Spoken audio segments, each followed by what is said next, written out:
Es-tu tombé amoureux d'une Mini Cooper? Avant de signer ce contrat, écoute ça. Ce que tu t'apprêtes à acheter pourrait bien te causer plus de maux de tête que de satisfaction, car derrière ce design adorable se cache une machine capricieuse, coûteuse et parfois désespérante. Dans cette vidéo, je vais te révéler tout ce que personne n'ose te dire avant d'acheter une Mini Cooper, des pannes cachées qui gâchent ton expérience jusqu'aux pièges d'entretien qui vident ton portefeuille.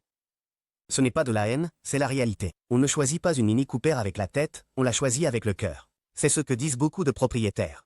Et sincèrement, c'est difficile de leur en vouloir, parce que la Mini n'est pas juste une voiture, c'est une déclaration de style. Dès le premier regard, quelque chose s'active en nous. Ce design rétro, ces phares ont comme des yeux de dessin animé, cette couleur éclatante qui semble sortie d'un défilé de mode. Où en est le cri, regarde-moi. Et on la regarde.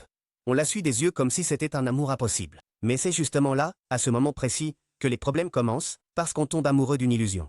La Mini Cooper est l'une des voitures les plus reconnaissables de la planète. Elle est compacte, avec une allure sportive, jeune et européenne. Tout en elle semble dire luxe abordable, plaisir garanti, personnalité sur 4 roues.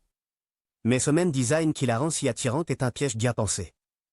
Mini ne vend pas des voitures, elle vend une identité. Leur campagne ne vous renseigne pas sur la puissance ou la consommation de carburant. Elle te parle de liberté, de rébellion, de casser les codes. En fait, beaucoup de leurs campagnes publicitaires ont été conçues pour faire appel au sentiment d'appartenance. Elles te font sentir qu'avoir une Mini, c'est être différent, pas comme les autres. La Mini semble être ce juste milieu parfait entre une voiture premium et une voiture économique. Du luxe, mais sans en faire trop. Du style sans exploser ton budget. Une sorte de BMW, mais plus sympa. Mais la réalité est différente, car oui, Mini appartient au groupe BMW. L'un des maux de tête les plus fréquents sur les Mini Cooper, surtout sur la 3e génération, de 2014 à 2024, c'est la boîte de vitesse automatique. Certains conducteurs signalent que la voiture donne des à-coups lors du passage des vitesses. D'autres disent que le véhicule semble hésiter quand on appuie sur l'accélérateur. Et tu sais ce qui se passe quand tu vas au garage? On te dit que ça peut être un simple problème de logiciel ou qu'il faut carrément remplacer toute la transmission. Et ça peut coûter entre 2 000 et 4 000 $, selon le pays et le modèle. Et le pire, c'est qu'il n'y a pas toujours de garantie qui couvre ça, parce que très souvent les symptômes apparaissent juste après l'expiration de celle-ci.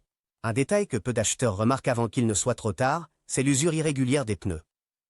Oui, certains modèles de Mini Cooper, surtout ceux avec une suspension sportive ou des pneus run flat, usent les gommes beaucoup plus vite que la normale. Cela se traduit par une dépense constante, des pneus neufs tous les 10 ou 15 000 km. Le coût? Entre 6 cents et 1 200 $ le jeu, selon le pays et le type. Et tu ne peux pas mettre n'importe quel pneu. Si tu en mets un générique, la voiture perd de l'adhérence et, dans certains cas, même de la stabilité. Tu savais qu'il y a des centaines de plaintes sur les forums concernant des pannes électriques sur les Mini, des vitres qui montent et descendent toutes seules, des écrans qui s'éteignent sans raison, des capteurs qui envoient de fausses alertes, voire des serrures électroniques qui se bloquent de l'intérieur.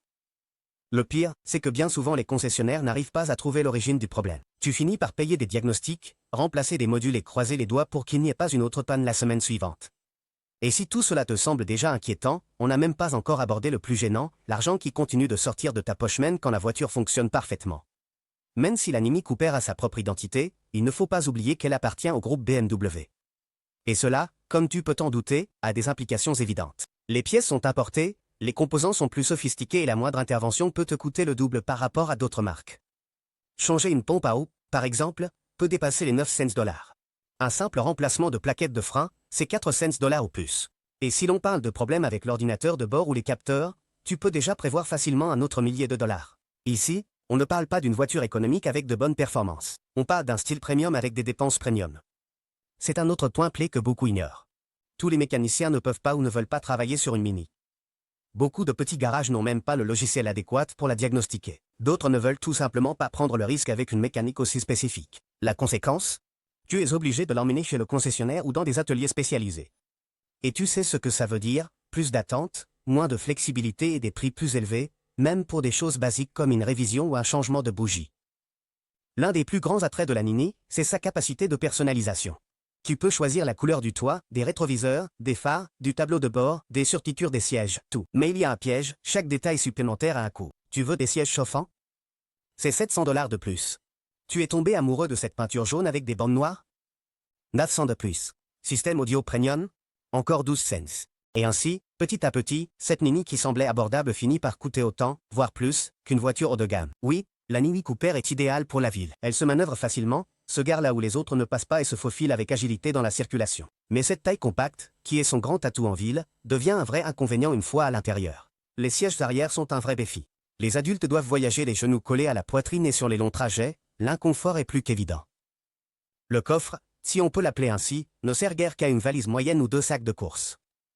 Oublie l'idée d'emporter de grosses valises, une poussette ou simplement de partir en voyage sans devoir jouer à Tetris avec tes bagages. Une utilisatrice sur TikTok racontait que la Nini avait été sa première voiture. Elle en est tombée amoureuse, mais tout a changé lorsqu'elle est tombée enceinte. Le siège auto pour bébé ne rentrait pas bien, je devais avancer mon siège jusqu'à être presque collé au volant. Et cela sans compter que caser un sac à langer, la poussette et les courses du supermarché relevaient de l'acrobatie. Vous voyagez en couple? Romantique? Oui. Voyager avec un enfant? Stressant. Voyager avec 2 amis et 3 valises? Pas net 2 fois. Avec une Mini Cooper, tu te heurtes à des limites bien réelles. Tu ne peux pas transporter beaucoup de choses, tu ne peux pas déplacer des objets volumineux, tu ne peux pas l'utiliser pour des livraisons, des déménagements, ni même pour de grosses courses sans y réfléchir à 2 fois. Et même s'il existe des versions Countryman ou Cubement plus spacieuses, on parle alors de prix bien plus élevés et on perd justement le charme de la Nini originale. C'est là que beaucoup de gens se trompent. Ils achètent une voiture en pensant à ce dont ils croient avoir besoin aujourd'hui, sans réfléchir à ce que leur vie leur demandera demain. Et la Mini Cooper en est un exemple clair. Elle est jolie, oui, mais fonctionnelle, ça dépend. Tu es célibataire, tu vis dans une grande ville et tu ne fais pas de longs trajets?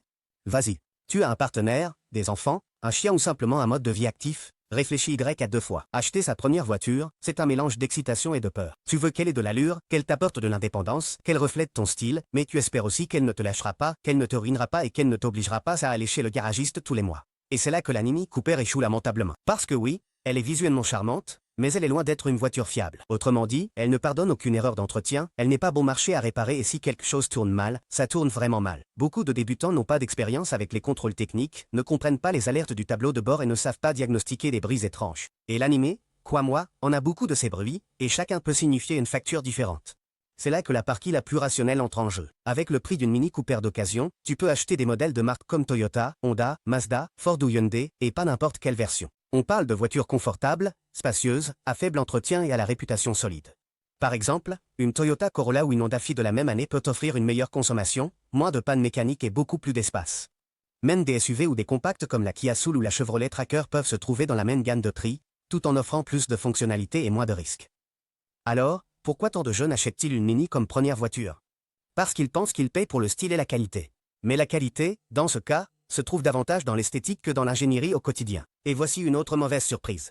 La Mini perd de la valeur plus vite que tu ne l'imagines. Malgré son prestige visuel, le marché de l'occasion ne lui fait pas de cadeau. La raison est simple, beaucoup de gens l'adorent jusqu'à ce qu'il l'ait, et quand ils veulent le revendre, ils se retrouvent face à une file d'acheteurs qui ont déjà entendu des histoires, qui connaissent les coûts ou qui préfèrent tout simplement ne pas prendre de risques. Résultat, faible demande, dépréciation rapide et vente à perte. Il y a des utilisateurs qui, après seulement 2 ans d'utilisation, ont dû accepter entre 20 et 30% de moins que ce qu'ils avaient payé, même si le véhicule était en bon état. Comment une voiture aussi charmante peut-elle provoquer autant de désillusions? Une utilisatrice a raconté comment sa Nini, avec à peine 30 000 km, a commencé à avoir des problèmes. Le système d'infodivertissement s'éteignait, les feux arrière clignotaient tout seul et la batterie est morte sans prévenir. Elle l'a emmené chez le concessionnaire et on lui a dit qu'il s'agissait de pannes isolées. Des pannes isolées sur une voiture pratiquement neuve. Un autre utilisateur a montré les 5 fois où sa Nini l'a laissé en rade en pleine autoroute, toujours pour des raisons différentes. D'abord l'alternateur, puis le ventilateur du radiateur, ensuite la transmission. Et même si beaucoup de gens sur les réseaux sociaux idéalisent ces histoires comme faisant partie de l'expérience Mini, la vérité, c'est que personne ne veut vivre avec l'incertitude que la voiture tombera en panne demain. Une voiture n'est pas seulement un achat émotionnel, c'est un investissement pratique, un outil du quotidien, une partie de ta routine. Et c'est là que le Mini échoue, parce que lorsqu'on l'utilise comme un jouet occasionnel, il peut être amusant, mais quand tu dépends de lui pour travailler, étudier, voyager ou simplement vivre, c'est là que chaque faiblesse que tu as choisi d'ignorer au début commence à peser.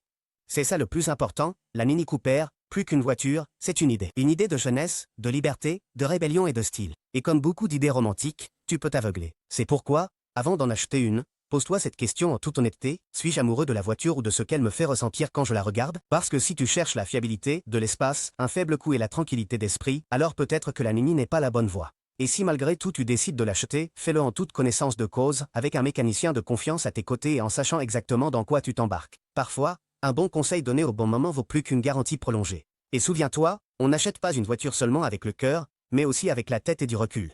D'ici là, conduis intelligemment.